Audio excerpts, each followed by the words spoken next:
Eu vou saudar aqui Elivaldo Barbosa, ele está na Câmara de Vereadores de Teresina, que teve mais um dia de tomada de depoimentos, de oitiva de pessoas. Elivaldo, e mais uma vez, empresários do setor do transporte coletivo. Boa tarde.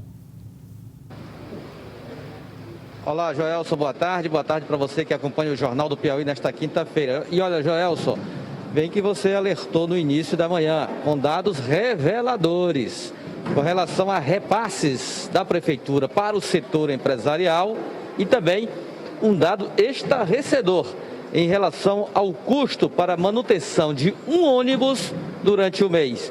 O déficit é enorme. Nesta manhã de quinta-feira, dois empresários, um empresário e uma empresária foram ouvidos pela CPI do transporte coletivo. No primeiro depoimento, o empresário Joselito Campelo revelou que realmente o setor está no prejuízo e culpa a Prefeitura. No entanto, o vereador Edilberto Borges, o presidente da CPI, durante a sessão, revelou um dado, Joelson, que você pode até se assustar, em relação ao que já foi liberado nos últimos 3 anos do poder público para os transportes coletivos em forma de subsídio. Foram mais de 50 milhões de reais. Não foram suficientes, não cumpriram esses repasses, o que está previsto no contrato. Nós vamos procurar, na reportagem de hoje, discorrer sobre esse assunto e saber, na entrevista que teremos aí no estúdio com o vereador Edilberto Borges, que rumo a CPI poderá trilhar daqui para frente. Nesta primeira fase, ouvidos trabalhadores do setor de transporte coletivo, a parte dos empregados e agora a parte patronal, chamando a atenção a cada sessão da CPI do transporte coletivo. Agora, Joelson, agora há pouco eu encontrei aqui na Câmara Municipal o representante do setor dos táxis em Teresina. Já está aqui na Câmara um projeto que tem como objetivo ajudar na solução do problema de transporte em Teresina. Sabe qual é o nome do projeto, Joelson? Qual o nome, Elivaldo? Trata-se do Táxi Lotação. Um projeto de lei que vai ser levado a efeito pelo vereador Leonardo Eulálio, que inclusive já atuou no setor do cooperativismo aqui em Teresina e no estado do Piauí, e parte exatamente do setor dos táxis, a modalidade táxis lotação, que vai ter percurso definido exatamente para auxiliar o transporte coletivo. Será a solução ou mais um problema? O certo é que a matéria já está aqui na Câmara Municipal para ser examinado pelos vereadores. Gelson. Tá certo, vamos falar direitinho como é que vai ser esse modelo. Será que vai ser, pegam 3, 4 passageiros numa mesma viagem? Então vamos falar desse assunto daqui a pouco, Elivaldo Barbosa explica para nós. Táxi lotação. Vamos falar sobre esse assunto. Elivaldo, antes de você ir embora, queria convidar, porque ontem a CPI da Covid-19, lá em Brasília, decidiu convocar governadores para prestar depoimento por lá também. E o governador Wellington Dias está entre esses convidados a participar, ou chamados, na verdade, convidados não, chamados a participar e prestar depoimento. Vamos ver o que disse o governador Wellington Dias, daqui a pouco a opinião do Elivaldo Barbosa. Vamos ver. Reconhecemos a CPI do Senado importante para investigar essa tragédia que já aconteceu no Brasil. Mas temos também a esperança que seja um instrumento para a gente acertar o passo e salvar vidas no Brasil.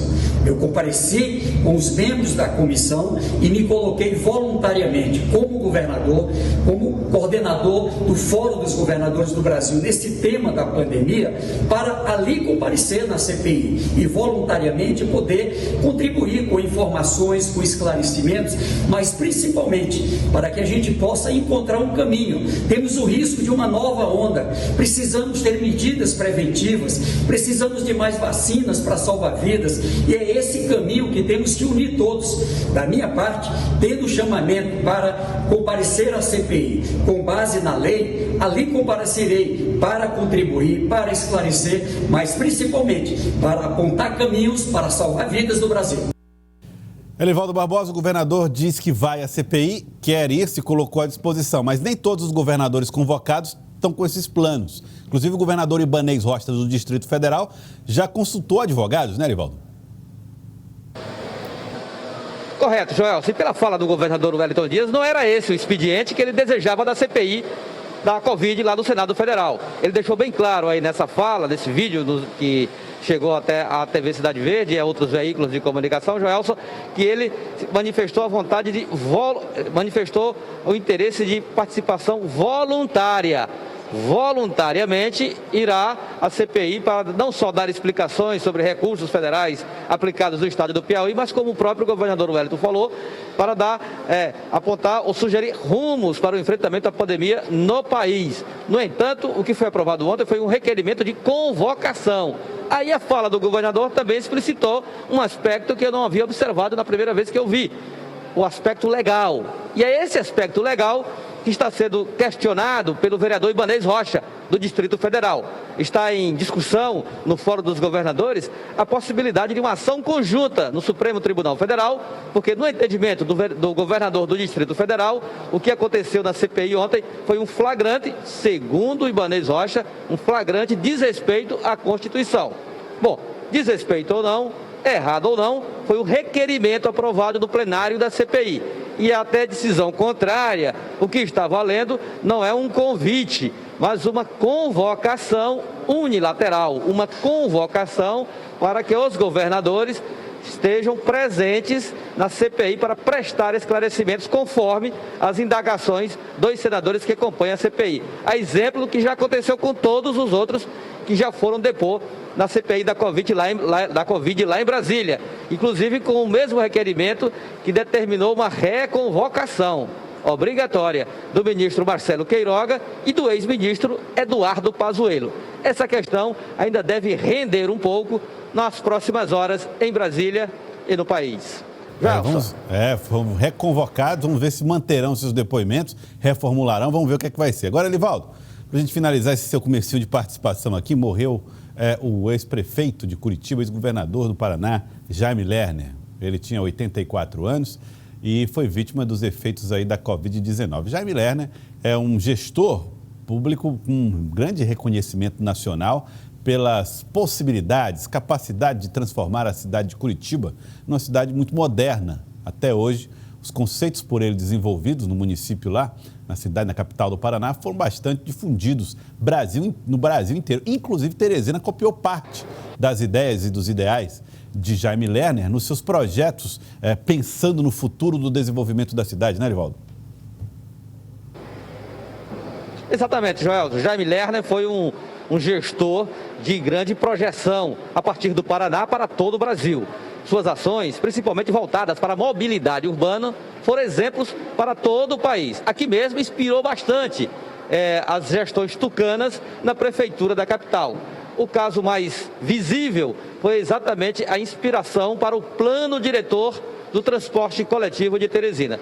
O plano no papel é uma beleza, perfeito, porém, quando foi experimentado na prática, fracassou. É o que nós temos hoje no Integra. Portanto, há outros fatores relacionados a esse fracasso, mas, de um modo geral, os princípios básicos das gestões do Paraná, não só de Rafael Greca, como também de Jaime Lerner, foram exemplos para todo o país em relação à condução administrativa do governo e da Prefeitura de Curitiba e em projetos principalmente na área da mobilidade urbana. Joelson, lamentável a morte do ex-governador e ex-prefeito Jaime Lerner. Pois é, irônico que nós estejamos falando de Jaime Lerner aqui hoje, no momento em que fazemos também um ao vivo discutindo a CPI do transporte coletivo na capital, né? É irônico, bastante irônico, mas é isto. Barbosa, um abraço, daqui a pouco conto com você aqui, tá bom? Chegando.